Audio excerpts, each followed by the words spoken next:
السلام عليكم ورحمة الله وبركاته. إن الحمد لله نحمده ونستعينه ونستغفره ونعوذ بالله من شرور أنفسنا ومن سيئات أعمالنا من يهده الله فلا مضل له ومن يضلل فلا هادي له وأشهد أن لا إله إلا الله وحده لا شريك له وأشهد أن محمدا عبده ورسوله صلى الله تعالى عليه وعلى آله وصحبه وسلم تسليما كثيرا.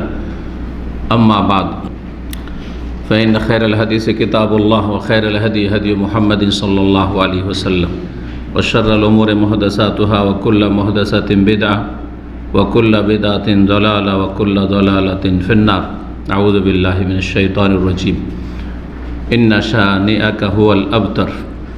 সম্মানিত দ্বীনী মাতৃমণ্ডলী, আল্লাহ রাব্বুল আলামিনের প্রশংসা এবং প্রিয় নবী সাল্লাল্লাহু আলাইহি ওয়াসাল্লামের ওপর সালাত ও সালামের পর আজ বৃহস্পতিবার 17ই জিলকাদা 1443 হিজরি মোতাবেক 16ই জুন 2022 আমাদের সাপ্তাহিক বিষয়ভিত্তিক আলোচনা, যার বিষয়বস্তু হচ্ছে প্রিয় নবী সাল্লাল্লাহু আলাইহি ওয়াসাল্লামের মর্যাদা। রাসূলুল্লাহ সাল্লাল্লাহু আলাইহি ওয়াসাল্লামের মর্যাদা সম্পর্কে বছরকে বছর যদি আলোচনা করা যায়, তবু তার যে বিভিন্ন দিক রয়েছে, আল্লাহ রাব্বুল আলামিনের কাছে তার মর্যাদা, তারপরে আল্লাহ রাব্বুল আলামিনের ফেরেশতা মালায়েকাদের কাছে তার মর্যাদা, আল্লাহর বান্দা মুমিন মুমিনাতদের কাছে তার মর্যাদা, বিশেষ করে সাহাবায়ে কেরামদের কাছে তার মর্যাদা, এইভাবে এক একটি করে যদি বর্ণনা করা যায় তাহলে তার বিভিন্ন দিক রয়েছে। এমনকি অমুসলিমরা রাসূলুল্লাহ সাল্লাল্লাহু আলাইহি ওয়াসাল্লাম সম্পর্কে যারা ন্যায়পরায়ণ অমুসলিম, তারাও যে সুন্দর সুন্দর চমৎকার মন্তব্য করেছেন, প্রশংসা করেছেন, সেসব বিভিন্ন দিক রয়েছে। তার সামান্য কিছু আমরা আজকে আলোচনা করব। রাসূলুল্লাহ সাল্লাল্লাহু আলাইহি ওয়াসাল্লামের কিছুটা হক আদায়ের উদ্দেশ্যে আমাদের ওপর তার হক অনেক রয়েছে। তার একটি গুরুত্বপূর্ণ হচ্ছে যে তার মর্যাদা সম্পর্কে জ্ঞান অর্জন করা, চর্চা করা, নিজে শিখা এবং অন্যদেরকে শেখানো, ইলম হাসিল করা। সে জ্ঞান অর্জন করা কোনো ইসলামিক বই পুস্তক, নবী সাল্লাল্লাহু আলাইহি ওয়াসাল্লামের সিরাতের জীবনীর বিভিন্ন দিক নিয়ে পড়াশোনা করে হোক, অথবা কারো কাছ থেকে গুরুত্বপূর্ণ বিষয় সম্পর্কে শুনে হোক। তো আমরা এই অল্প সময়ে আলোচনা করব।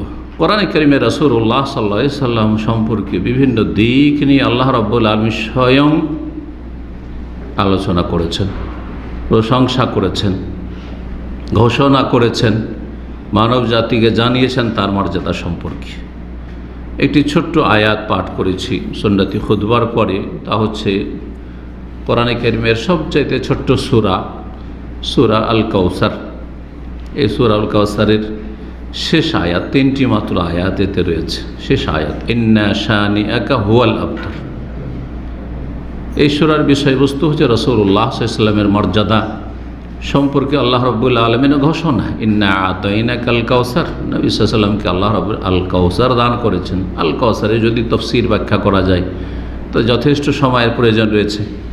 আল্লাহ যা দিয়েছেন সেদিকে না গিয়ে শেষ কথাটি শুধু বলি, কারণ রাসূলুল্লাহ সাল্লাল্লাহু আলাইহি ওয়াসাল্লামের দাওয়াত যেহেতু বিশ্বব্যাপী দাওয়াত, এবং সেই দাওয়াত আলহামদুলিল্লাহ 1400 বছর পার হয়ে যাওয়ার পরেও আপন গতিতে পৃথিবীর ঘরে ঘরে, প্রতিটি পরিবারে, প্রতিটি সমাজে, প্রতিটি অঞ্চলে পৌঁছে যাচ্ছে। আর প্রতিদিন হাজার হাজার অমুসলিম ইসলাম গ্রহণ করছে, আর যারা অসৎ মুসলিম সমাজের তারা সৎ হচ্ছে, হিদায়াতের দিকে ফিরে আসছে। যারা শিরক বিদআতে লিপ্ত তারা তাওহীদ সুন্নাতের দিকে আসছে। এই হচ্ছে রাসূলুল্লাহ সাল্লাল্লাহু আলাইহি ওয়াসাল্লামের দাওয়াত। এর যে ব্যাপক প্রভাব, এর কারণে এক শ্রেণীর ইসলামের শত্রুরা যখন তখন রাসূলুল্লাহ সাল্লাল্লাহু আলাইহি ওয়াসাল্লাম সম্পর্কে অশালীন কথাবার্তা বলে থাকে, বেয়াদবি করে থাকে, মানহানি করার চেষ্টা করে। কিন্তু মনে রাখবেন যে রাসূলুল্লাহ সাল্লাল্লাহু আলাইহি ওয়াসাল্লাম সম্পর্কে কোনো খারাপ মন্তব্য করা মানে পাহাড়ের সাথে নিজের মাথা দিয়ে আঘাত করা। কেউ যদি কোনো পাহাড় পর্বতের সাথে মাথা দিয়ে আঘাত করে তাহলে পাহাড়ের কিছুই হবে না, পক্ষান্তরে সে ধ্বংস হয়ে যাবে। জি, নবী করিম সাল্লাল্লাহু আলাইহি সাল্লাম সম্পর্কে আল্লাহ বলছেন তাকে সম্বোধন করে, ইন্না শানিআকা হুয়াল আবতার। হে নবী, নিঃসন্দেহে তোমার শত্রু, তোমার বিদ্বেষীরাই হচ্ছে আবতার, নির্বংশ, লেজ কাটা, যাদের ভবিষ্যতে কোনো কিছু নেই, নির্বংশ, যার কেউ নেই। জি, যার মরে যাওয়ার পরে তার নাম নেওয়ার কেউ নেই। জি, তো যারা রাসূলুল্লাহ সাল্লাল্লাহু আলাইহি সাল্লামের শত্রু, তাদের ইতিহাস এই 1400 বছরে পড়ে দেখবেন তাদের নাম নেওয়ার কেউ নেই। আর যদি কেউ নাম নেই তো কোনো সময় সসম্মানে নামবে না, সম্মানের সাথে নাম নেবে না। আবু জাহলের নাম আসে, আবু লাহাবের নামও আসে, ওতবা, সাইবা, রাবিয়া, ইবনে উবাই, মোনাফিক, তাদের নাম আসে, কিন্তু একজন কোনো মানুষ আছে পৃথিবীতে যে শ্রদ্ধা ভরে তাদের নামটা উচ্চারণ করে? কেউ নেই পৃথিবীতে। জি, আর কোনো ভালো মানুষ তো খুঁজেই পাবেন না, কিয়ামত পর্যন্ত হবেই না। আর যারা ভালো মানুষ না, আসলে তাদের মধ্যে মানুষত্ব নেই। যদি ভালো মানুষ আমার মতো মানুষ না হইতে পারে, তার মধ্যে মানুষত্ব নেই। তো আল্লাহ রাব্বুল আলামিন এই ঘোষণা নবী সাল্লাল্লাহু আলাইহি ওয়াসাল্লামকে শুনিয়ে দিয়ে সম্বোধন করে বলছে, ইন্না শানিআকা, নিশ্চয় তোমার বিদ্বেষী, তোমার সাথে যে শত্রুতা রাখে, দুশমনী রাখে, সেই হচ্ছে নির্বংশ। নবী করিম সাল্লাল্লাহু আলাইহি ওয়াসাল্লামকে যারা গালমন্দ করে, মানহানি করে, এটা কি প্রমাণ করে? এই কথাটি বলি, সেটা প্রমাণ করে যে নবী সাল্লাল্লাহু আলাইহি ওয়াসাল্লাম নিয়ে আসা দ্বীনের প্রচার প্রসার ব্যাপক হারে হচ্ছে, তার একটা অবশ্যই প্রভাব পড়ছে। না হলে কোনো কিছু ঠান্ডা হয়ে থাকলে, স্থির হয়ে থাকলে কেউ সে সম্পর্কে মাথা ঘামাবে না, কারো মাথা ব্যথা হবে না। এটা নবী করিম সাল্লাল্লাহু আলাইহি ওয়াসাল্লামের দাওয়াতের বৈশিষ্ট্য এবং নবী সাল্লাল্লাহু আলাইহি ওয়াসাল্লামের আদর্শের উপর যারাই যুগে যুগে প্রতিষ্ঠিত থাকবে।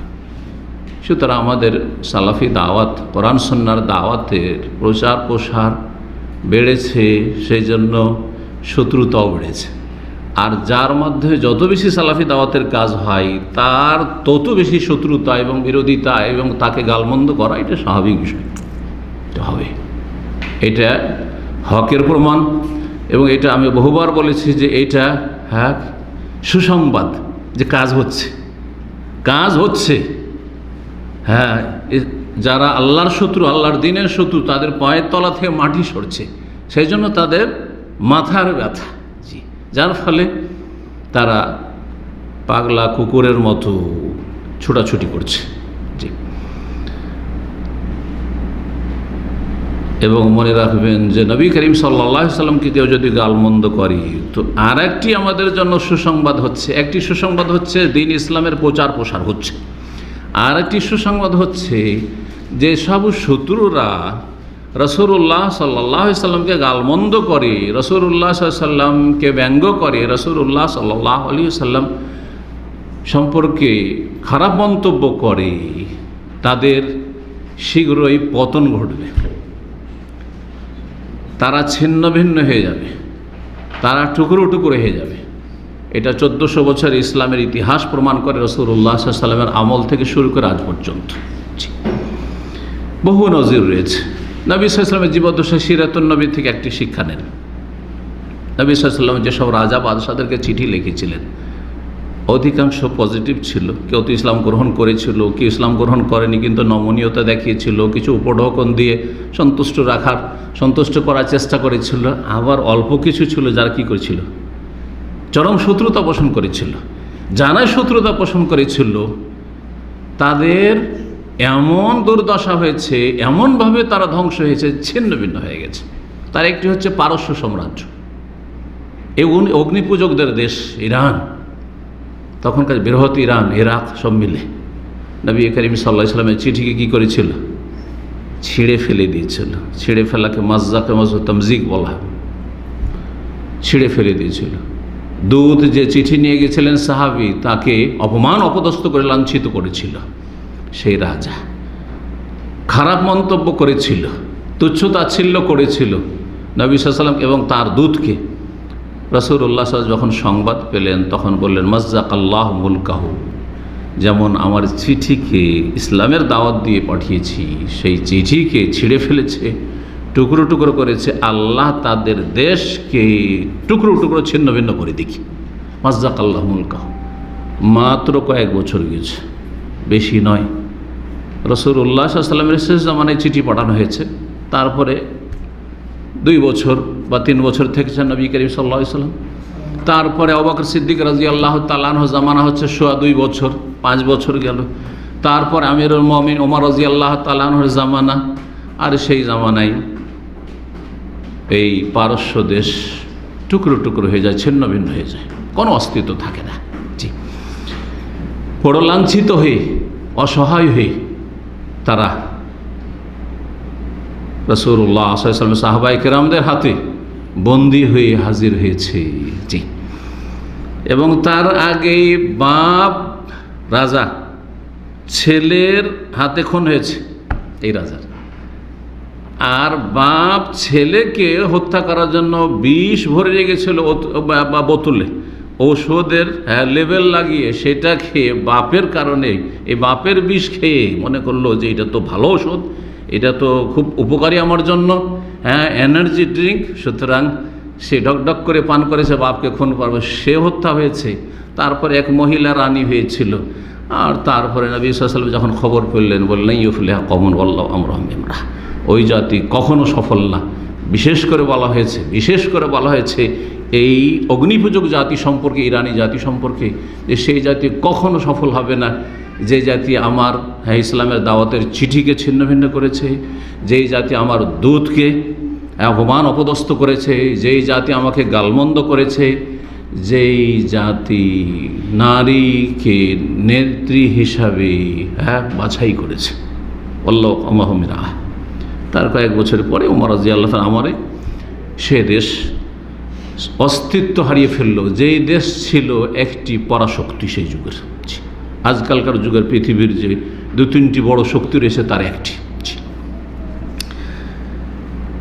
তো এই মর্মে ইবনে তাইমিয়া রাহিমাহুল্লাহ শাইখুল ইসলাম বলছেন, মিন আজিবিল আমরি, অবাক হওয়ার বিষয়, আশ্চর্যজনক বিষয় হচ্ছে, আন্নাল মুসলিমিনা কানু ফি জিহাদিহিম, মুসলিমগণ জিহাদ ফি সাবিলিল্লাহ থাকতেন রাসূলুল্লাহ সাল্লাল্লাহু আলাইহি ওয়াসাল্লামের জামানায়, তারপরে জামানায় সাহাবায়ে খোলাফায়ে রাশেদিনের জামানায় বিশেষ করে। আর তারপরেও ইদা হাসারু হিসনান, কোনো দেশে কোনো এলাকায় গিয়ে কোনো দুর্গ যখন তারা অবরোধ করতেন, ঘেরাও করতেন, আওবালদাতান, অথবা কোনো শহরকে যখন অবরোধ করতেন, ফাসামিউ মিন আহলিহা সাবমাল রাসূলিল্লাহ সাল্লাল্লাহু আলাইহি ওয়াসাল্লাম, তারপরে তারা শুনতে পেতেন যে তারা রাসূলুল্লাহ সাল্লাল্লাহু আলাইহি ওয়াসাল্লামকে প্রতিক্রিয়া স্বরূপ গালমন্দ করছে, যে মুহাম্মদ রাসূলুল্লাহ সাল্লাল্লাহু আলাইহি ওয়াসাল্লাম উম্মতের লোকেরা আমাদের অবরোধ করেছে, আমাদের বিরুদ্ধে লড়াইয়ের জন্য এসেছে, গাল দেওয়া শুরু করত। যখন গাল দেওয়া শুরু করত এই কাফের জাতিগুলি বিভিন্ন দেশে যুগে যুগে, ইস্তাবশারু বিকুরবিল ফাতহে, ইবনে তাইমিয়া রাহিমাহুল্লাহ বলছেন, তখন তারা আনন্দিত হইত যে বিজয় আসন্ন হয়েছে, বিজয় আসন্ন হয়েছে। হ্যাঁ, খুব অচিরেই শীঘ্রই কি হবে, তারা নতি স্বীকার করবে, তারা স্যারেন্ডার করবে। সারেমুল মসলুল আলা শাতিম রসুল প্রসিদ্ধ কিতাব রয়েছে, ইবনে তাইমিয়া রাহিমাহুল্লাহ সেই কিতাবে তিনি উল্লেখ করেছেন। এখন যে বিষয়টি আলোচনা করব সেটা হচ্ছে আল্লাহ রাব্বুল আলামিনের কাছে প্রিয় রসুল সাল্লাল্লাহু আলাইহি ওয়াসাল্লামের মর্যাদা। আসলে বিষয়বস্তু আজকে রাসূলুল্লাহ সাল্লাল্লাহু আলাইহি ওয়াসাল্লামের মর্যাদা, আল্লাহর কাছে মর্যাদা। মহান আল্লাহর কাছে মর্যাদার প্রথম দিক হচ্ছে যে রাসূলুল্লাহ সাল্লাল্লাহু আলাইহি ওয়াসাল্লাম আল্লাহর নবী এবং রাসূল, আল্লাহর প্রেরিত নবী এবং রাসূল। জি, অনেকে আম্বিয়া নবী কিন্তু রাসূল নন, কিন্তু নবী সাল্লাল্লাহু আলাইহি ওয়াসাল্লাম নবী এবং রাসূল। শুধু তাই নয়, তিনি খাতামুল আম্বিয়া, সর্বশেষ নবী, সর্বশেষ রাসূল। লা নবিয়া বাদি, আমার পরে কোনো নবী আসবে না, আল্লাহ কোরআনে কারিমে ঘোষণা করেছেন। এবং তিনি সবচাইতে শ্রেষ্ঠ রাসূল আল্লাহ রাব্বুল আলামিনের। মহান আল্লাহ সূরা আহজাবের আয়াত নম্বর 40 ইরশাদ করেছেন, মা কানা মুহাম্মাদুন আবা আহাদিম মির রিজালিক ওয়ালাকিন রাসূলুল্লাহ ওয়া খাতামান নবিয়্যিন, মুহাম্মদ সাল্লাল্লাহু আলাইহি ওয়াসাল্লাম তোমাদের পুরুষদের কারো পিতা নন, পুরুষদের পিতা নন, তাহলে বোঝা যাচ্ছে মেয়েদের পিতা, এই জন্য বলা হয়েছে যে নবী সাল্লাল্লাহু আলাইহি ওয়াসাল্লামের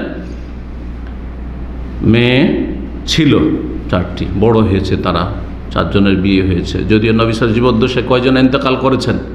3 জনই ইন্তেকাল করেছেন। একমাত্র নবী সাল্লাল্লাহু ইন্তেকালের সময় একজন ছোট মেয়ে ফাতিমা রাদিয়াল্লাহু তাআলা আনহা রাদিয়াল্লাহু আনহুন্না জামিয়ান শুধু বেঁচে ছিলেন, তাও অল্প সময়, মাত্র 6 মাসের মতো। তো আল্লাহ বলছেন যে কোনো পুরুষের বাকি ছেলে সন্তান যেগুলো হয়েছিল ইব্রাহিম, কাসেম বা আরও যে নামগুলি এসেছে, আর তাইয়্যিব, তাহের বা আবদুল্লাহ, তো তারা ছোটতেই শৈশবেই ইন্তেকাল করেছেন রাদিয়াল্লাহু আনহুম আজমাইন। ওয়ালাকি রাসূল আল্লাহ, তবে তিনি হচ্ছেন আল্লাহর রসুল, আল্লাহ বলছেন।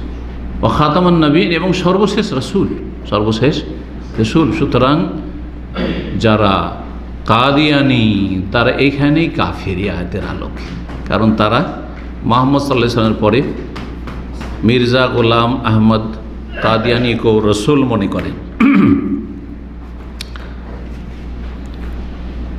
শাফাতের হাদিসে রয়েছে যে সমস্ত আম্বিয়া রসুলগণ অস্বীকার করবেন, সুপারিশ করা যাবে, বৃহৎ শাফা, যেটা শাফাতে ওজবা।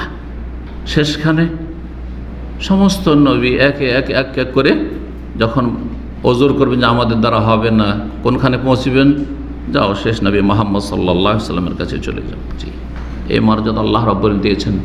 শাফাত, বৃহৎ শাফাত একমাত্র রাসূলুল্লাহ সাল্লাল্লাহু সাথে খাস। ইয়া মুহাম্মদ ইরফা রাসাক, মাথা ওঠাও।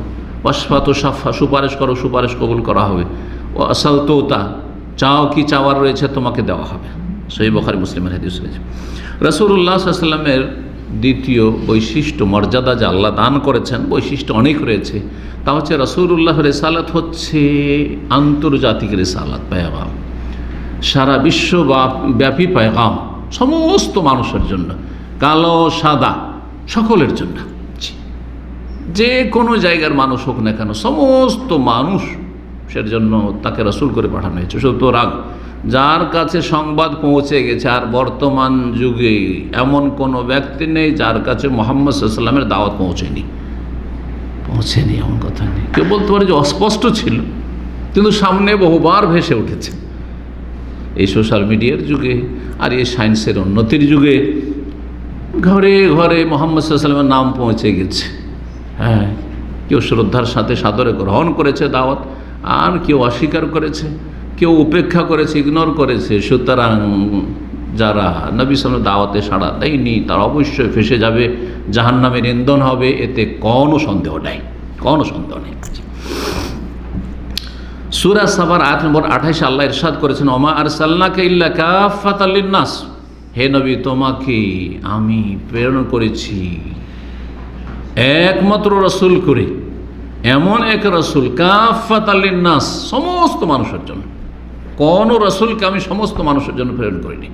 আগে রসুলকে যতগুলি রসুল, অধিকাংশ নামগুলি কোরআনে কারিমে এসেছে সব বনি ইসরায়েলদের জন্য। বনি ইসরায়েল ইয়াকুব আলাইহিস সালামের বংশধরের জন্য, মূসা, ঈসা, জাকারিয়া, ইয়াহইয়া, ইউসুফ, এইভাবে সমস্ত নবী। লূত আলাইহিস সালাম ওই যে সদ্দম এলাকায়, তোমার ওই গ্রাম, ওই এলাকার জন্য। শুআয়ব আলাইহিস সালাম আসহাবুল আইকা, আইকা এলাকায় তুমি চলে যাও, যে বা মাদিয়ানবাসীর জন্য, এইভাবে। এই মর্মে কোরআনে কারিমে বেশ কিছু আয়াত রয়েছে, তার মধ্যে আরেকটি আয়াত সূরা তাওবার, হুয়াল্লাযী আরসালা রাসূলাহু বিল হুদা ওয়া দীনিল হক লিইয়ুযহিরাহু আলা দীনি কুল্লিহি। আল্লাহ সেই সত্তা যিনি তার রসুলকে পাঠিয়েছেন বিল হুদা, হেদায়াত নিয়ে, সঠিক পথের দিক নির্দেশনা নিয়ে, ওয়া দীনিল হক, সত্য দিন নিয়ে। কিসের জন্য? লিইয়ুযহিরাহু আলা দীনি কুল্লিহি, যাতে সমস্ত দিনের উপর সেটাকে বিজয়ী করেন, শক্তিশালী করেন। সমস্ত দিন, পথ, মত, আদর্শ, মতবাদ আর ধর্ম, সমস্ত কিছুর ওপর আল্লাহ সেটাকে বিজয়ী করতে চান, এটা আল্লাহর ইচ্ছা। সুতরাং এই আল্লাহর ইচ্ছায় কোনো শক্তি বাধা দেওয়ার নেই, কোনো শক্তি বাধা দেওয়ার নাই। হ্যাঁ, কখনো হয়তো আপ ডাউন হবে, কিন্তু ইসলামকে পৃথিবী থেকে কেউ নিভিয়ে দেবে, মুছে দেবে, এইসব চিন্তা হচ্ছে তাদের অবাস্তব চিন্তা। এবং এই রকমের কোনো সন্দেহ যেন কোনো ইমানদারের অন্তরে না থাকে। আল্লাহর দিন আল্লাহ জয়ী করবেন।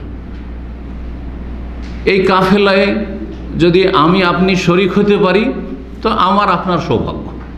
সৌভাগ্য আমার আপনার যে কে কতটা শরীক হইতে পারছে এই কাফেলায় আল্লাহর দিনকে শক্তিশালী করার জন্য, জয়ী করার জন্য আল্লাহর জমিনে। আর যদি শরীক না হইতে পারেন, না হইতে পারি, তাহলে আমি হতভাগা, আপনারা হতভাগা, কিন্তু অন্যদেরকে দিয়ে আল্লাহ করাবেন। কথাও স্পষ্ট করে দিয়েছেন আল্লাহ রাব্বুল কোরআনে কারীম।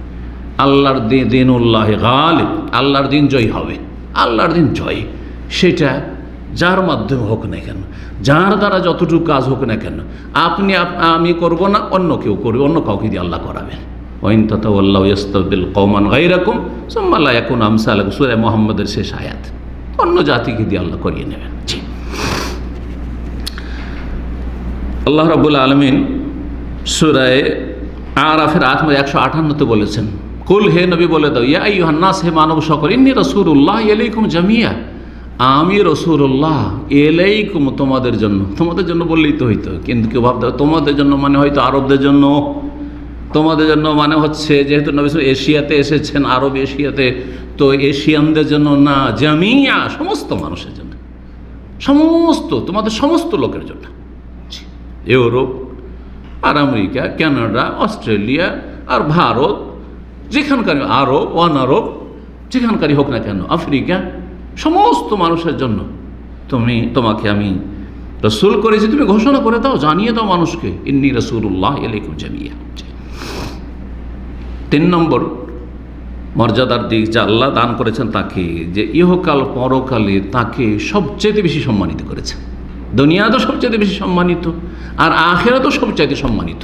পৃথিবীতে এমন কোনো মানুষ দেখান যে নবী সাল্লাল্লাহু আলাইহি ওয়াসাল্লামের চাইতে বেশি তার নাম উচ্চারণ হচ্ছে, কোথাও খুঁজে পাবেন, কোথাও খুঁজে পাবেন। পৃথিবীতে কোনো পুস্তক দেখান যেই পুস্তক কোরআনে কারিমের চাইতে বেশি তেলাওয়াত হচ্ছে, পাঠ করা হচ্ছে, পৃথিবীতে কোথাও খুঁজে পাবেন।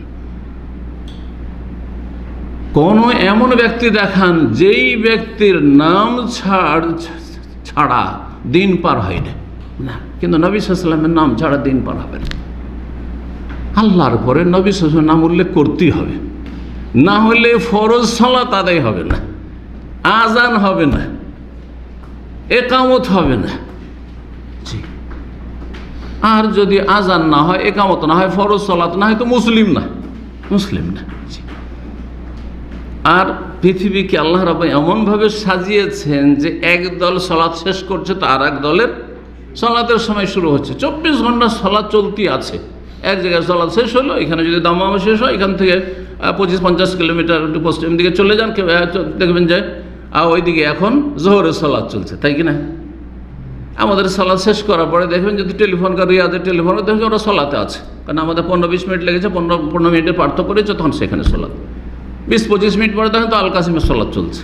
এইভাবে আল্লাহু আকবার সব সময়।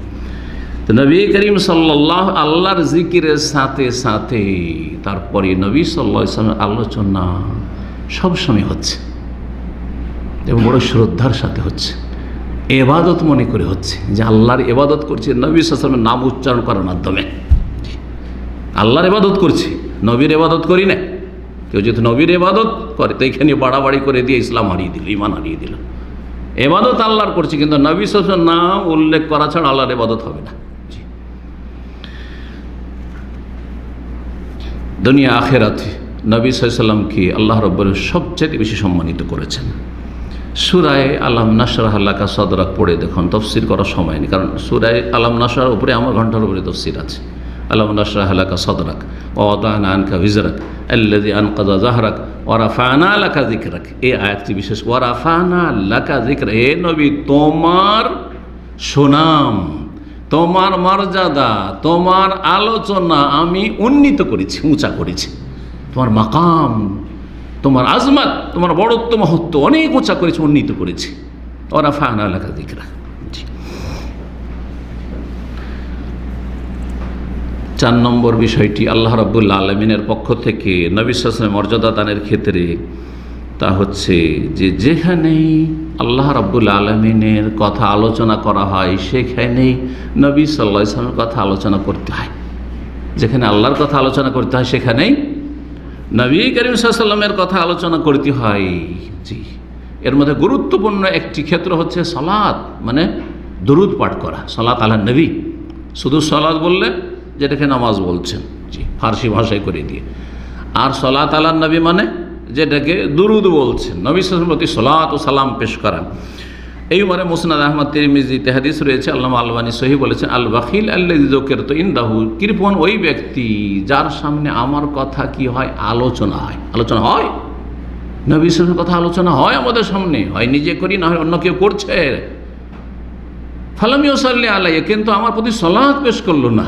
যখন নবী সাল্লাল্লাহু আলাইহি ওয়াসাল্লাম নাম আসলো তখন সাল্লাল্লাহু আলাইহি ওয়াসাল্লাম সালাফগণ থেকে, সাহাবায়ে কেরাম থেকে, তাবেঈনদের যুগ থেকে, আইম্মা মুহাদ্দিসিন ফুকাহা সবাই এই সংক্ষেপে এই সালাত এবং সালাম পেশ করেছেন। সেই সাল্লাল্লাহু আলাইহি ওয়াসাল্লাম বলেন, অথবা আল্লাহুম্মা সাল্লি ওয়া সাল্লিম আলা নবী সাল্লাল্লাহু আলাইহি ওয়াসাল্লাম বা আল্লাহুম্মা সাল্লি ওয়া সাল্লিম আলা নবী, যে কোনো ভাষা দিয়ে করেন।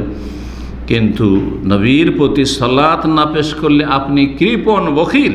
জি, আল্লাহ রাব্বুল সূরা আহজাবের আয়াত নম্বর 56-তে নির্দেশ দিয়েছেন। শুধু নির্দেশ দেননি, এই সালাত আল্লাহ রাব্বুল আলামিন সালাতে নির্দেশ দিচ্ছেন। সালাত মানে নবী সাল্লাল্লাহু আলাইহি ওয়াসাল্লামের জন্য রহমতের দোয়া, বান্দার পক্ষ থেকে, ফেরেশতাদের পক্ষ থেকে দোয়া। যখন এই দোয়া, কার কাছে দোয়া?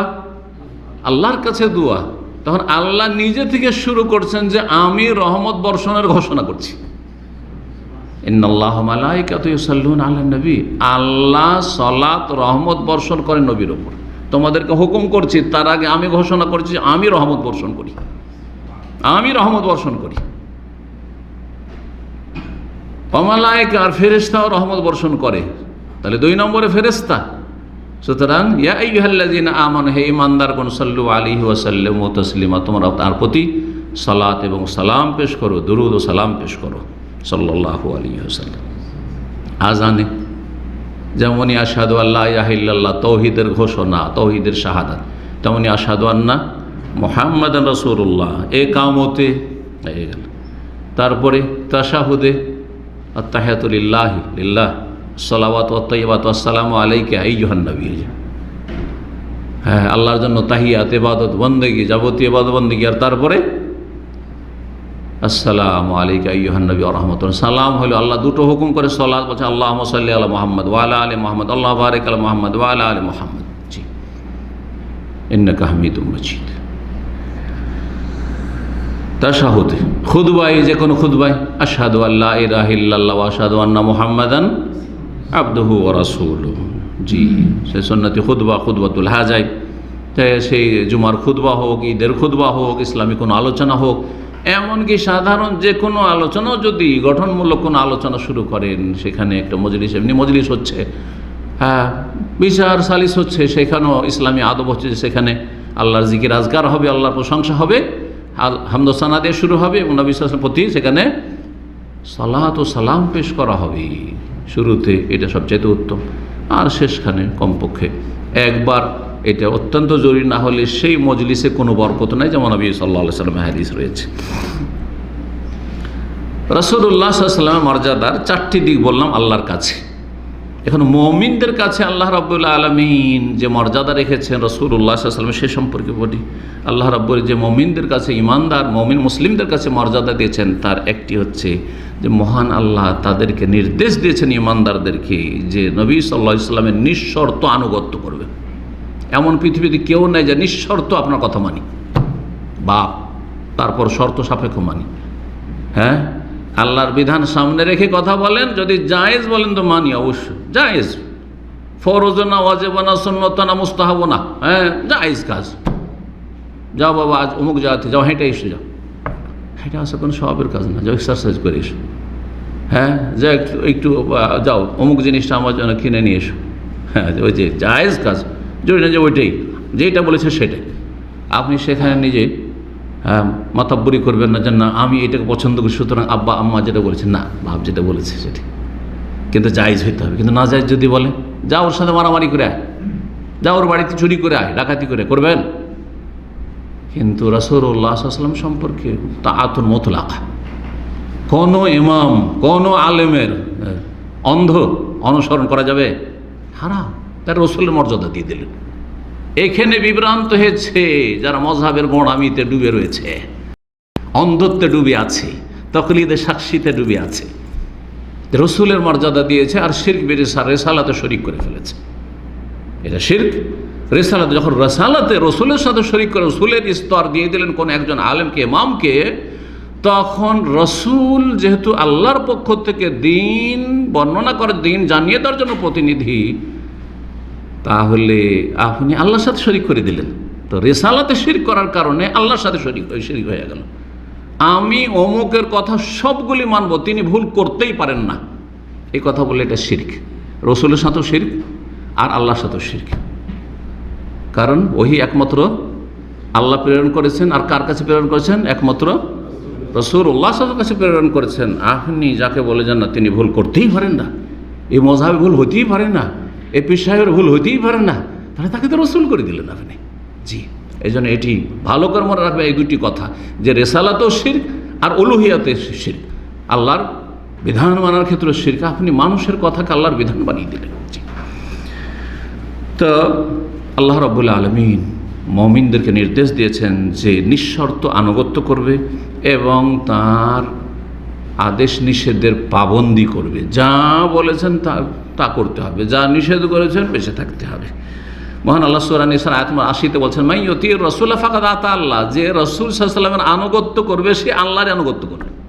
রসুলকে মানা মানে, আনুগত্য মানে কি? সহজ ভাষায় মানা, সহজ ভাষায়, কারণ অনেকেই অর্থ করতে পারে না, পরীক্ষা করে দিয়েছে। আনুগত্য মানে কি? বলছে অনুসরণ। না, অনুসরণের চিত্তেবা, অনুসরণের পিছনে পিছনে চলা। আর আনুগত্য মানে হচ্ছে মানা। যে রসুলকে মানলো সাল্লাল্লাহু আলাইহি ওয়াসাল্লাম, সে কাকে মানলো? আল্লাহকে মানলো। কিন্তু যে কোনো ইমামকে মানলো, কোনো আলেমকে মানলো, কোনো শাইখকে মানলো, সে আল্লাহকে মানলো, একই না। হতে পারে ভুল, হতে পারে ভুল, ওই কথাটি মোটেই না। এত বড় মর্যাদা কাউকে দেওয়া হয়নি। জি, আল্লাহ রাব্বুল আলামিন আর বলেছেন, ওমা আতাকুমুর রাসূলু ফাখুযুহু, যা রাসূল দিয়েছেন তা নেও, ওমা নাহাকুম আনহু, যা নিষেধ করেছেন ফান্তাহু, বিরত থাকো। ২ নম্বর, মুমিনদের কাছে মর্যাদা রাসূলুল্লাহ সাল্লাল্লাহু আলাইহি ওয়াসাল্লামের, যে আল্লাহ রাব্বুল আলামিন মুমিন মুসলিম যারা তাদেরকে পরীক্ষা করেছেন। একটা পরীক্ষা আছে আমাদের, আল্লাহর কাছে পরীক্ষা আছে। সেই পরীক্ষা হচ্ছে যে তুমি সত্যি কি রাসূল সাল্লাল্লাহু আলাইহি ওয়াসাল্লামকে ভালোবাসো? তো ভালোবাসলে ভালোবাসার পরীক্ষা দিতে হবে। এই ভালোবাসার পরীক্ষা প্রশ্ন কি? কে বলতে পারে? নবী সাল্লাল্লাহু আলাইহি ওয়াসাল্লামকে সবচেয়ে বেশি ভালোবাসতে হবে, জানা আছে কি না? সবচেয়ে বেশি নিজের চাইতো কি না? নিজের বাপ মায়ের চাইতে কেউ না? স্ত্রী ছেলে মেয়ের চাইতো কি না? ওয়ান্নাসে আজমাইন, না হলে সত্যিকার অর্থে মুমিন হতে পারবেন না। ধন সম্পদ চাইতে বেশি রসুলকে ভালোবাসতে হবে। এটা সবাই এই ক্ষেত্রে একমত। বেদাত করলো একমত, আর সুন্নতের অনুসারী হইল একমত, ঠিক কি না? হ্যাঁ, মাজারে সিজদা করলো একমত যে রসুলকে সবচেয়ে বেশি ভালোবাসতে হবে। এই মাসলায় কোনো ইখতিলাফ নেই। কিন্তু এটার বাস্তবায়নে গিয়ে ভুল করছে মানুষ, কিন্তু এই কথায় আমরা সকলে একমত, সকল মুসলিম একমত। কারণ আল্লাহ রাব্বুল আলামিন এই একটা প্রশ্ন দিয়ে পরীক্ষা করেছে, রসুলকে সবচেয়ে বেশি ভালোবাসতে হবে। আর সেই ভালোবাসার পরীক্ষার প্রশ্ন হচ্ছে কি? ইত্তেবা, অনুসরণ করা।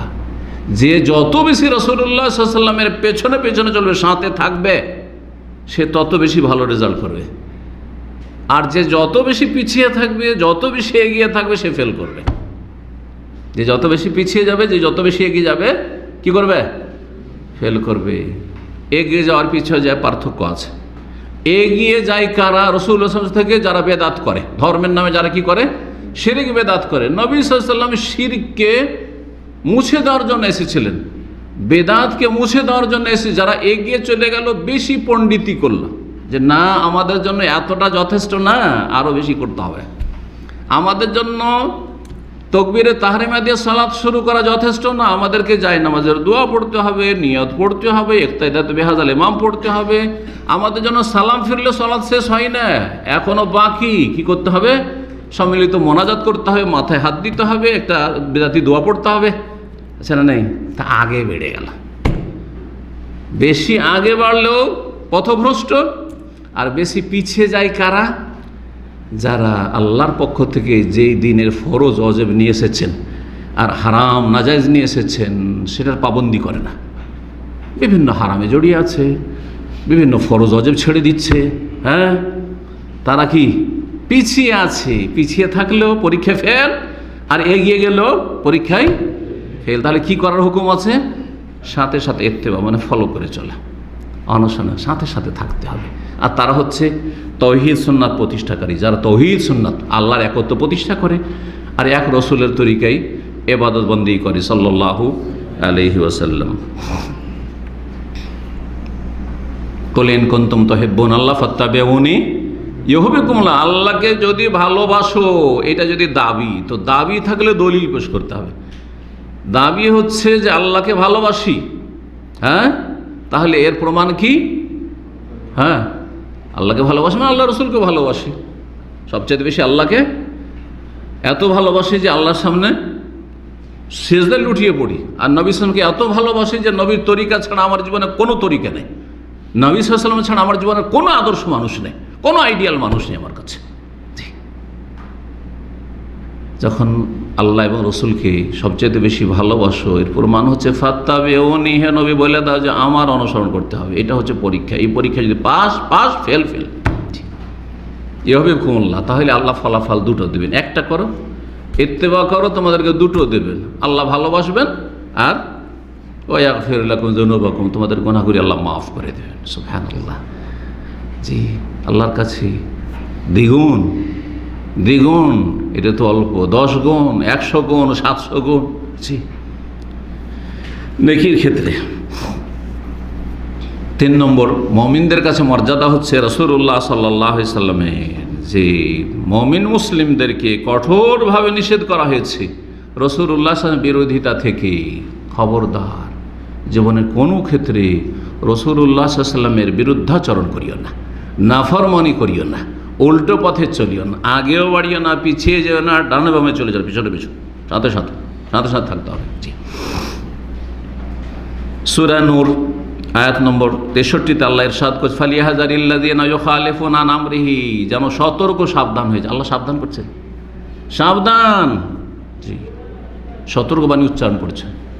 ফালিয়াহযারিল্লাযীনা ইউখালিফুনা আন আমরিহি, সতর্ক সাবধান যেন তারা হয়ে যায় যারা রাসূলুল্লাহ সাল্লাল্লাহু আলাইহি সাল্লামের আদর্শের আদেশ নিষেধের কি করে? বিরুদ্ধাচরণ করে, নাফরমানি করে। কি থেকে সাবধান? আন তুসিবাহুম ফিতনা, যদি বিরোধিতা করো, উল্টা চলো, তাহলে হয় ফিতনায় আপতিত হবে, ফিতনা এসে পড়বে তোমাদের ওপর, আও ইউসিবাহুম আযাবুন আলীম, অথবা মর্মান্তিক বেদনাদায়ক আযাব তোমাদের ওপর এসে পড়বে। জি, ফিতনা দুনিয়ার শাস্তি, একটি তাফসীর। ফিতনা হচ্ছে দুনিয়ার শাস্তি, আর আযাবুন আলীম হচ্ছে পরকালের শাস্তি। আর একটি হচ্ছে ফিতনা মানে গুমরাহ হয়ে যাওয়া, কারণ রাসূলুল্লাহর বিরোধিতা করবে সে গুমরাহ পথভ্রষ্ট হয়ে যাবে। আর সবচেয়ে বড় ফিতনা হচ্ছে ধর্মীয় ফিতনা। দিনের ক্ষেত্রে যদি কেউ বিভ্রান্ত হয়ে যায়, তো দুনিয়ার ধন দৌলত থেকে লাভ নেই, দুনিয়ার রাজত্ব থেকে কোনো লাভ নেই, কারণ একদিন মরবেই, রাজাও মরবে, ধীরাজা মরবে, পয়সাওয়ালা ধনাঢ্য মরবে, জাহান্নামে যাবে। কারণ দিন ইসলামের ক্ষেত্রে কী হয়ে গেছে? ফিতনায় পড়ে গেছে। যা দিন হারিয়ে গেল তার সব হারিয়ে গেল। 4 নম্বর বিষয়, মুমিনদের কাছে রাসূলুল্লাহ সাল্লাল্লাহু আলাইহি ওয়াসাল্লাম মর্যাদার হচ্ছে যে মহান আল্লাহ রাব্বুল আলামিন মুমিনদের নির্দেশ দিয়েছেন যে রাসূলুল্লাহ সাল্লাল্লাহু আলাইহি ওয়াসাল্লামের যথাযথ সম্মান করবে, মর্যাদা দেবে এবং যথাসাধ্য সাহায্য করবে। নবী সাল্লাল্লাহু আলাইহি ওয়াসাল্লামের জীবদ্দশায় সাহায্যের ধরন অন্যরকম ছিল। তার পাশে থেকে জিহাদ ফি সাবিলিল্লাহ করেছেন, ডানে বামে ডাকতেই হাজির। এখন কিছুটা পরিবর্তন হইল, বেশ কিছু বিষয় রয়েছে সেগুলির ক্ষেত্রে আপন অবস্থায় ঠিক আছে। যেমন নবী সাল্লাল্লাহু আলাইহি ওয়াসাল্লাম, সাহাবায়ে কেরামগণ নবী সাল্লাল্লাহু আলাইহি ওয়াসাল্লামকে সবচেয়ে বেশি ভালোবেসেছেন। জি, ঠিক না? নবী সাল্লাল্লাহু আলাইহি ওয়াসাল্লামকে সবচেয়ে বেশি শ্রদ্ধা করেছেন, বাপ মায়ের চাইতে বেশি শ্রদ্ধা করেছেন। জি, একজন মহিলা স্বামীর চাইতে বেশি, একজন ছেলে মেয়ে বাপের মায়ের চাইতে বেশি ভালোবেসেছে।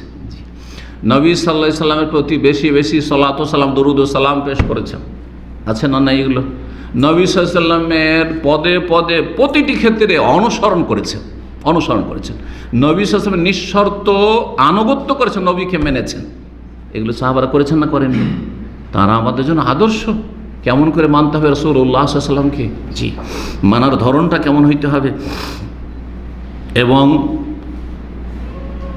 ভালোবাসা কেমন হইতে হবে, দরুদ ও সালাম কেমন হইতে হবে। নিজে থেকে বানিয়ে নিলে হবে না, দরুদ সালামের তরিকা। জি, সাহায্য কেমন করে করতে হবে? নবী সাল্লাল্লাহু আলাইহি ওয়াসাল্লাম চলে গেছেন, এখন তো জীবদ্দশায় যে সাহায্য ছিল সেই সাহায্যটা খানিকটা ভিন্ন হয়ে গেছে। নবী সাল্লাল্লাহু আলাইহি ওয়াসাল্লামের এখন সাহায্য হচ্ছে নবী সাল্লাল্লাহু আলাইহি ওয়াসাল্লাম যে দিনটা রেখে গেছেন আমানত, সেই দিনটাকে শক্তিশালী করে রাখা, সেই দিনের খেদমতে নিজের জীবনকে কোরবানি করে দেওয়া, নিজের জান মাল সম্পদ সব কিছুকে উৎসর্গ করে দেওয়া, সেই দিন ছেলে মেয়েদেরকে শিখানো, সেই দিনের দাওয়াত প্রচার প্রসার, সেই দিন শক্তিশালী হোক, সেই দিন আল্লাহর জমিনে প্রতিষ্ঠিত হোক আর মজবুত হোক, এর জন্য সবসময় চিন্তা রাখা। না, কোনো চিন্তা নেই, কোনো মাথার ব্যথা নেই, ভালো খেতে পেলেই হলো, সুখে থাকলেই হলো, নিজের পরিবার পরিজন নিয়ে পকেটে টাকা থাকলেই হলো।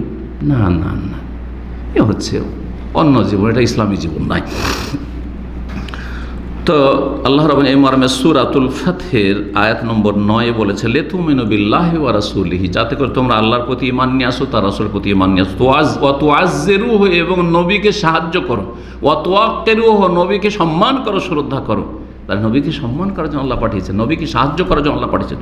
ওয়া তুসাব্বিহু বুকরাত ওয়া আসাকাল, আল্লাহর তসবিহ করো, আল্লাহর তসবিহ করবে, আল্লাহর প্রতি ঈমান নিয়ে আসবে, রসুলের প্রতি ঈমান, রসুলের সাহায্য করা, রসুল সাল্লাল্লাহু আলাইহি সাল্লামের শ্রদ্ধা সম্মান করা। জি, এই মর্যাদা আল্লাহ দিয়েছেন। আল্লাহর পক্ষ থেকে ঘোষণা যে মুমিন মুসলিম হয়ে থাকতে হইলে এই কাজগুলি করতে হবে। 5 নম্বর বিষয়, মুমিনদের কাছে নবী সাল্লাল্লাহু আলাইহি মর্যাদার ক্ষেত্রে যে নবী সাল্লাল্লাহু আলাইহি সাল্লামের সাথে কথা বলার সময় তার কাছে থাকলে অথবা তার এমনকি কবরের কাছে গেলেও, নবী সাল্লাল্লাহু আলাইহি ওয়াসাল্লামের বাবার কবরের কাছে গেলেও আদবের সাথে সেখানে, আর আদব হচ্ছে সুন্নাহ অনুযায়ী সেখানে গিয়ে সালাত ও সালাম পেশ করা, বেদাতি কাজ করা বেয়াদবি। চিন্তা কর, নবী সাল্লাল্লাহু আলাইহি ওয়াসাল্লামের সামনে যদি কেউ যদি নবীর বিরোধিতা করতো, বেয়াদবি না? তার নবী সাল্লাল্লাহু আলাইহি ওয়াসাল্লামের কবরের কাছে গিয়ে যদি বেদাতি তরিকাতে সালাত সালাম পেশ করে, হ্যাঁ, অথবা নবীর কাছে চাইতে লাগা মাদাদ ইয়া রাসূলুল্লাহ, মাদাদ ইয়া রাসূলুল্লাহ, হ্যাঁ, অথবা বেদাতি তরিকাতে সালাত ও সালাম পেশ করে, নবীর কবরের দিকে মুখ করে দোয়া করা শুরু করে, এগুলো আমাদের সমাজে আছে না নেই? জি, যদি এখানে বাধা না থাকতো তাহলে তাই করতো, কিবলার দিকে কখনো ঘুরতো না, বরং কবরকে সামনে করে সালাত পড়তো। এমন এক যুগ ছিল তুর্কি আমলে, কবরকে চারিদিক থেকে ঘিরে, মা আয়েশার ঘরকে, যেই ঘরে কবর রয়েছে সেই ঘরকে সামনে করে চারিদিক থেকে সেজদা করতো। জি, আমার এক ওস্তাদ মদিনা ইউনিভার্সিটির মুরব্বী বয়স্ক মানুষ রাহিমাহুল্লাহ তাআলা, তিনি বলছেন যে মালিক আবদুল্লাহ রাহিমাহুল্লাহ যখন মক্কা প্রথম বিজয় করলেন, তো তখন সেখানে মওলুদ রসুল, যেই জায়গায় নবী সাল্লাল্লাহু আলাইহি ওয়াসাল্লামের জন্ম, ওই যে লাইব্রেরি, সেখানে চারিদিক থেকে সেজদা হতো, চারিদিক থেকে সেজদা হতো।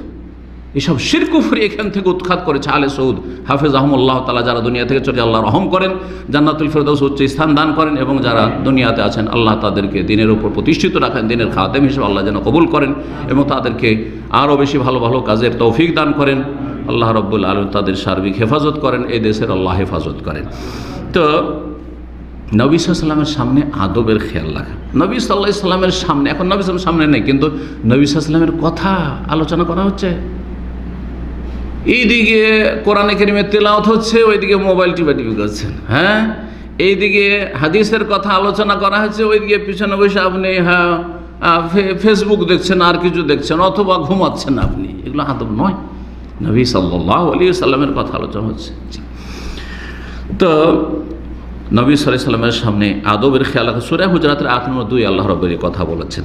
জি, তারপরে যে বিষয়টি বলবো সেটা হচ্ছে যে নবী সাল্লাল্লাহু আলাইহি ওয়াসাল্লামের দুশমন থাকবে, কারণ আল্লাহ এটা সৃষ্টিগত বিধান, আল্লাহর পক্ষ থেকে সৃষ্টিগত বিধান হচ্ছে যে সুন্নাতুল্লাহ আল কৌনিয়া, যে আল্লাহ রাব্বুল আলামিনের এটা হচ্ছে নীতিমালা পৃথিবীতে, যে যত বেশি ভালো মানুষ, যে যত বেশি ভালো কাজ করেছেন, তার এক শ্রেণীর মানুষ শয়তান দুশমন থাকবে আর জিন শয়তান দুশমন থাকবে।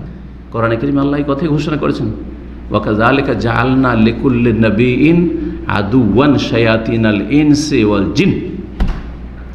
আল্লাহ বলছেন যে এইভাবে আমি জাআলনা লিকুল্লি নবী, প্রত্যেক নবীর জন্য আমি নিযুক্ত করেছি, তৈরি করেছি, সৃষ্টি করেছি, আদুওয়ান মানে দুশমন, শত্রু, হ্যাঁ, শায়াতিনাল ইনস মানুষ শয়তান থেকে আর জিন শয়তান থেকে।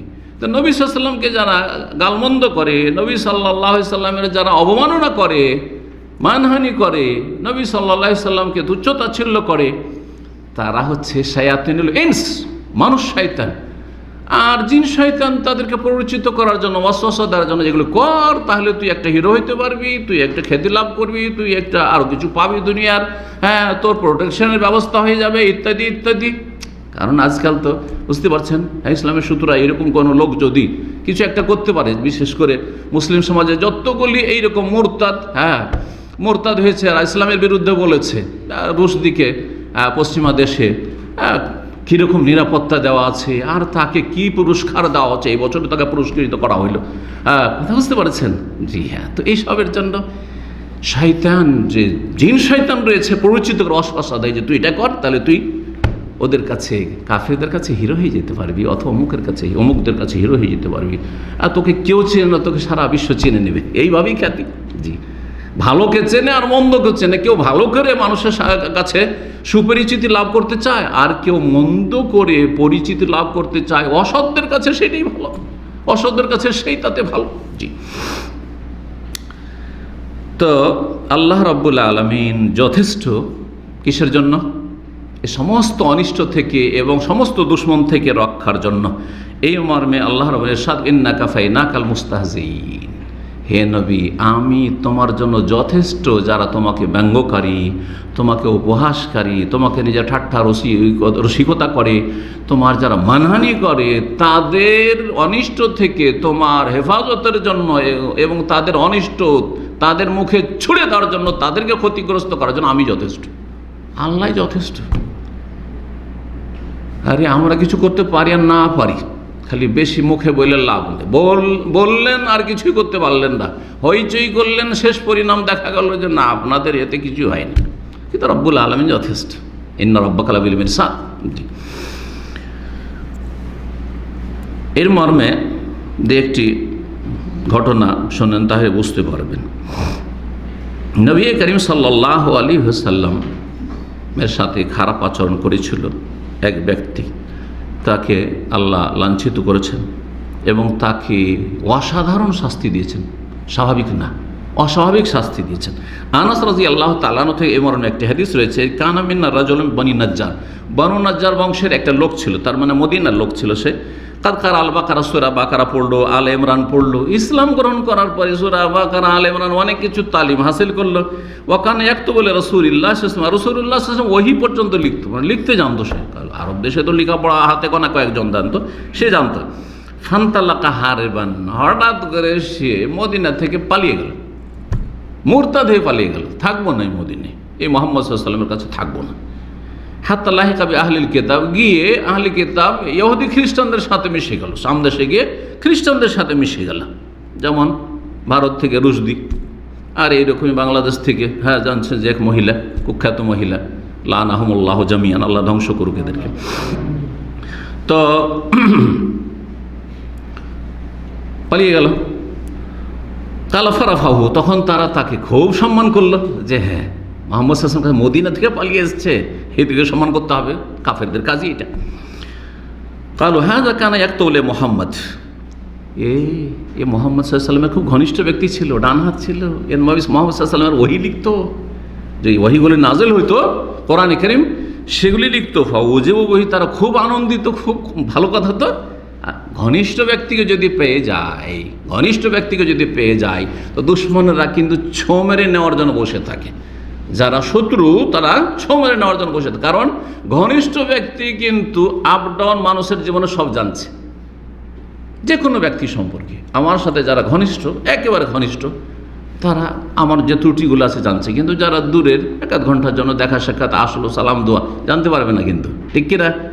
ঘনিষ্ঠ ব্যক্তি, আপনজন একবারে যে অতপ্রতভাবে জড়িত থাকে, তাকে যদি ছো মেরে পেয়ে যায়, দেখে নেগেটিভগুলো কিছু বের করা যায় কিনা, নেগেটিভ কিছু বের করা যায় কিনা।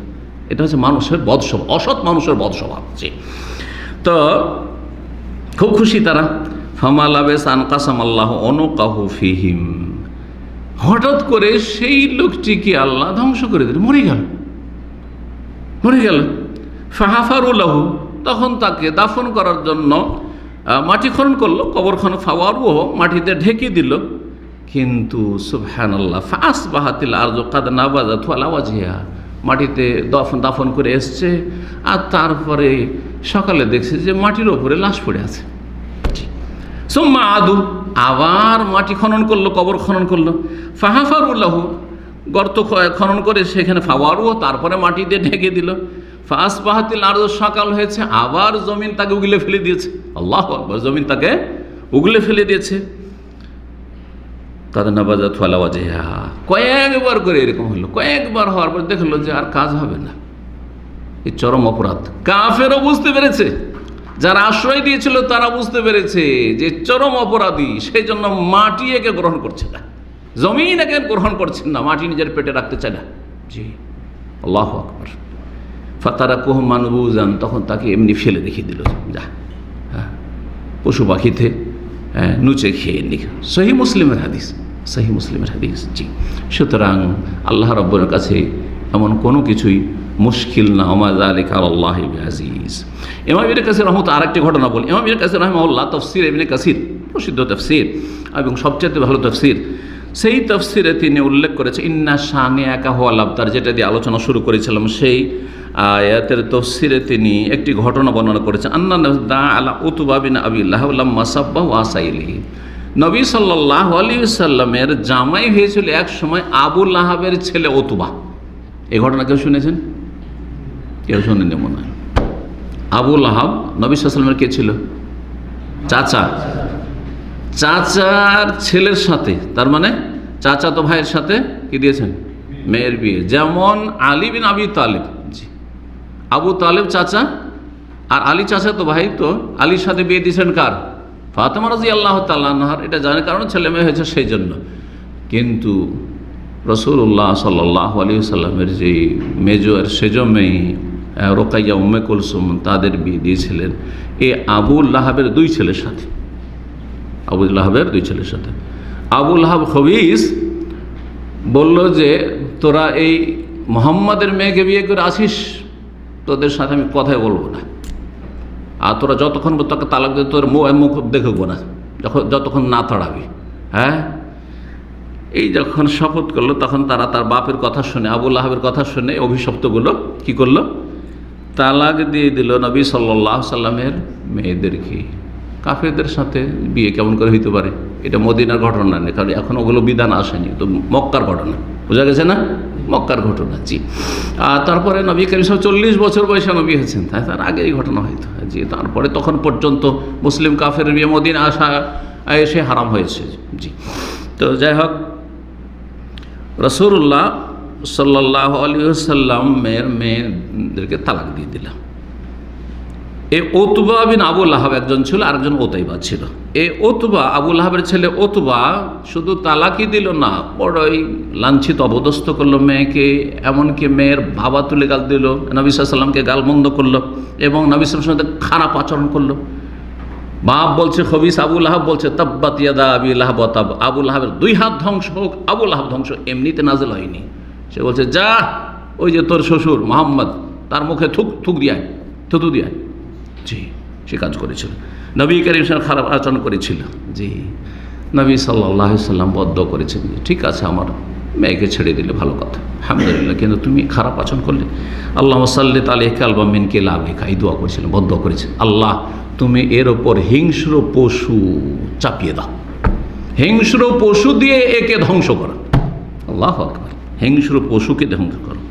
মুস্তাদরাক হাকিম হাদিস রয়েছে, ইমাম হাফিজ রহমতুল্লাহ আলাইহি হাদিসটিকে হাসান বলেছেন। সে এই বদদুয়া শোনার পরে সবসময় আতঙ্কে থাকতো, কিন্তু আতঙ্কে থেকে কতদিন আর মক্কায় লুকিয়ে থাকবে? মক্কাতে হিংস্র পশু নেই, বাঘ নেই, ভয় নেই, হয়তো মক্কায় কদিন থাকবে? ব্যবসা বাণিজ্যের জন্য এই দিক সেদিক তো দিতে হবে না, তো মক্কার লোক খাবে কি? খাবে, খেতে পাবে কোথায়? আর ব্যবসা বাণিজ্যের জন্য তারা দুই মৌসুমে দুই দিকে যেত, এমন যেত আর শাম দেশে যেত। তো শাম দেশে যে সিরিয়ার দিকে বা ফিলিস্তিন, সবগুলি বৃহৎ শাম, সেই দেশে যেত যখন গরমের সময়, তখন ঠান্ডার দেশে যেত। তো শাম দেশে সে গিয়েছিল, আর তাকে চারিদিক থেকে সবাই পাহারা দিচ্ছে, কারণ সে আতঙ্কে আছে, আর সে জানে যে মুহাম্মদ সাল্লাল্লাহু আলাইহি ওয়াসাল্লামের বদ্দুয়া কবুল হয়েছে, সুতরাং আমাকে সবসময় প্রোটেকশনে সুরক্ষিত থাকতে হবে, আর সবাই তাকে সুরক্ষা দিত। বলছে এক জায়গায় রাতে এক মাঠে তারা অবস্থান করেছে, কারণ সে বিশ্রাম করতে হবে সফর অবস্থায়, আর সেখানে তাকে মাঝখানে শুয়েছে, আর চারিদিক থেকে অন্যান্য লোকেরা সব চারিদিক থেকে ঘেরে শুয়ে আছে, যাতে করে কোন রকমের বিপদের আশঙ্কা না থাকে বা বিপদের ঝুঁকি না থাকে। সে অবস্থায় তারা ঘুমিয়ে আছে। একটি বাঘ আসলো, আর আসার পরে শুংছে, আর তারপরে সবগুলিকে ডিঙিয়ে ওই মাঝখানে গিয়ে ওকে ওর মাথাটাকে দৌড়ে গলাটাকে কেটে একবার শেষ করে দিল। হ্যাঁ, এইভাবে আল্লাহ রাব্বুল আলামিন তাকে হালাক করলেন। নবী সাল্লাল্লাহু আলাইহি ওয়াসাল্লামের বদদুয়া কবুল হয়েছিল। জি, তো ফাখারাজা ফি সাফারিন, সফরে গেছে, যা আসাদ ফামাজ্জাকাহু, একটি সিংহ বাঘ আসলো, ফামাজ্জাকাহু, তাকে একবারে ছিন্ন ভিন্ন করে দিল, খেয়ে ফেলল বাঘে। জি, নবী করিম সাল্লাল্লাহু আলাইহি ওয়াসাল্লামের সাথে যারা খারাপ আচরণ করবে তাদের জন্য ইসলামী দণ্ডবিধান রয়েছে। জি, দুনিয়াতে ইসলামী দণ্ডবিধান রয়েছে, আর আখিরাতে রয়েছে কঠিন শাস্তি। মরার পরে রয়েছে কঠিন শাস্তি। দুনিয়ার দণ্ডবিধান কোনো মুসলিম শাসকের হাতের নাগালে আসলো না, বা তারা পারল না অথবা করলো না, যে কোনোটাই হোক না কেন, কারণ অন্য দেশে থাকলে হাতের নাগালে নেই না, এটা ডাল ভাত মুখের কথা বলে দিলেন হয়ে গেলে, এত কথা নয়। আর নিজের দেশে হইলে অনেক সময় অপারক, অনেক সময় হিকমতের খেলাফ হইতে পারে। নবী করিম সাল্লাল্লাহু আলাইহি ওয়াসাল্লাম মুনাফিকদের সবচেয়ে বড় নেতা, মদিনায় সারা জীবন থেকেছে, মারা গেছে, তাকে কত সাহাবা কেন বলেছেন, ইয়া রাসূলুল্লাহ আমাকে অনুমতি দেন, দানি আজরে বনকা, গর্দানটা উড়িয়ে দিয়েছেন নবী সাল্লাল্লাহু আলাইহি ওয়াসাল্লাম অনুমতি, কারণ হিকমতের খেলাফ হইতো, এতে পরিস্থিতি আরও খারাপ হয়ে যেত। তো এত সহজ বিষয় নয়। আর তারপরে সেই যুগ না, এই যুগে আছেন, কোন যুগে আছেন সেটাও দেখতে হবে। তো যাই হোক, কিন্তু মনে রাখবেন, দুনিয়ার দণ্ডবিধান কায়েম না হলেও আখিরাতের যে কঠিন শাস্তি তা প্রতীক্ষা রয়েছে, আর সেটা বেশি দূরে নেই, মরার সাথে সাথে।